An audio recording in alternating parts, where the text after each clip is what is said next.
Hello, I'm Andrew Sachs, and there's a real bone I want to pick with everybody. It's very important.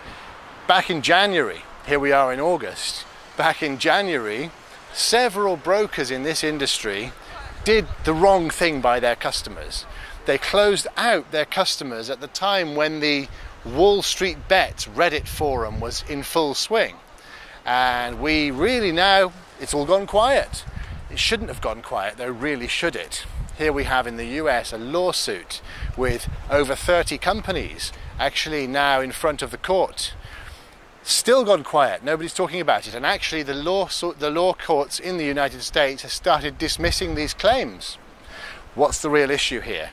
The issue is small retail clients, very good people, good customers of retail brokerages, clients from all over Europe and partly in the United States, actually taking their own capital and putting it on CFDs in good faith.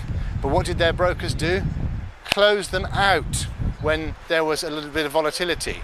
Now, we'd never seen the meme stock phenomenon before. It was new in January.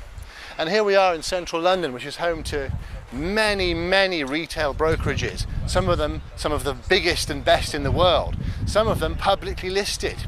Some of them closed their clients out too, at a time when their clients really needed them. This is not the way. Yet still, they're in business, nothing's happened to them.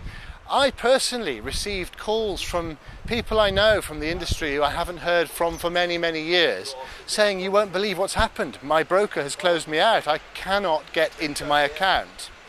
That's not on.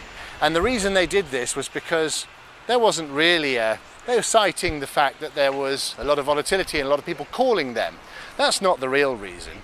The real reason is that they didn't want the clients to prosper from this volatility. We've had a low volatility environment for many, many years, and a lot of companies have built their business on it. So a bit of volatility comes along. Now we live in this age of meme stocks and influencer-driven markets. So you can create your own market now by simply going on a Reddit forum and putting up your opinion with a group of traders, and you can actually influence the markets, especially now we have these meme stocks, some of which have come to market very, very quickly and listed themselves quickly. But that's beside the point. I digress. My original point stands. There are two types of company in this particular circumstance. One, those 30 to 40 companies that are now in big trouble in the United States, but are starting to get away with it, who closed out their clients, and their clients couldn't access their accounts, they couldn't get through on the phone. It's not the way. And then there are companies that didn't do that to their customers, that showed solidarity and strength, and they were able to cope with this new form of stress that has been put on the industry, which is the meme stock phenomenon. And let's be honest, the future is that. The future is democratized, decentralized trading, where the community will actually look towards influencing the markets. So brokers have to keep up with this phenomenon. It's the only way. There's no other way. Now, ETX Capital, been around 50 years, was able to keep its systems going throughout the entire short squeeze in January, which was a very good stress test. Didn't close out its clients. Customers were able to call through on the phone and speak to their advisors. Sometimes they just want peace of mind. They want to be sure that they were able to close their trade or to withdraw their capital at a time when they may not want to trade. Some people wanted to ride the volatility, so they wanted to get through to their account manager and make sure they could actually make those trades at a time that was critical to them and be part of this new phenomenon of meme stock trading. It's not all bad, you know, it's one of those rare volatility circumstances. However, I think there needs to be a list drawn up of two types of company.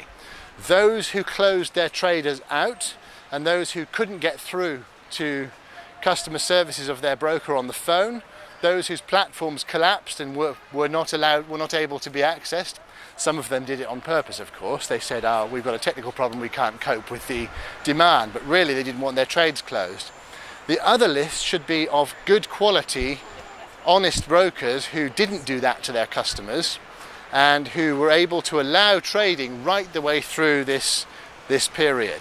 That should be 2 lists drawn up, because it's in the customer interest to see under the circumstances that there might be another short squeeze or another influencer driven market, and let's be honest, there will be. It's in the customer's interest to see who closes their traders out and doesn't answer the phone, and who is there for their traders, does answer the phone, and whose platform can be accessed. That is critical, and this is a very important list of 2 types of company that we should now be documenting. I wish you all the best in trading, and I think we should look out for these particular things in future.